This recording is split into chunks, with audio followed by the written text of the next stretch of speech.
চাঁদাবাজ দুর্নীতিবাজ কখনো দলের অংশ হতে পারে না। প্রতিটি দলের দায়িত্ব দল থেকে তাদের বহিষ্কার করা। পবিত্র শবে মিরাজের আলোচনা সভায় মন্তব্য করেন জামায়াতে ইসলামের নায়েবে আমির অধ্যাপক মুজিবুর রহমান। এ সময় দেশের স্বার্থে দলমত নির্বিশেষে সব জায়গায় শুদ্ধি অভিযানের প্রতি জোর দেন তিনি। আর দলটির ঢাকা মহানগর দক্ষিণের সেক্রেটারি শফিকুল ইসলাম মাসুদ বলেন, সব জায়গায় জামায়াত নিয়ে নিচ্ছে বলে তাদের ঠেকিয়ে দেওয়ার চেষ্টা করা হয়, এখন আর সেই চেষ্টা সফল হবে না।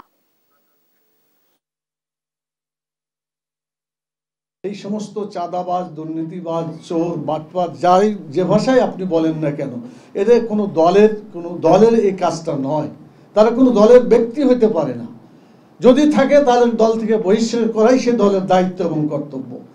আমরা যত দুর্নীতিবাজ, যত এ ধরনের মানুষের ক্ষতিকারক কাজ করে, সমাজে চুরি করে ইত্যাদি বিভিন্নভাবে ক্ষতি করে মানুষকে হত্যা করে, এই লোকগুলাকে সত্যিকারভাবে সবাই যদি আমরা দল থেকে বের করে দিতে পারি, বাংলাদেশ একটি সুন্দর দেশে পরিণত হবে ইনশাআল্লাহ।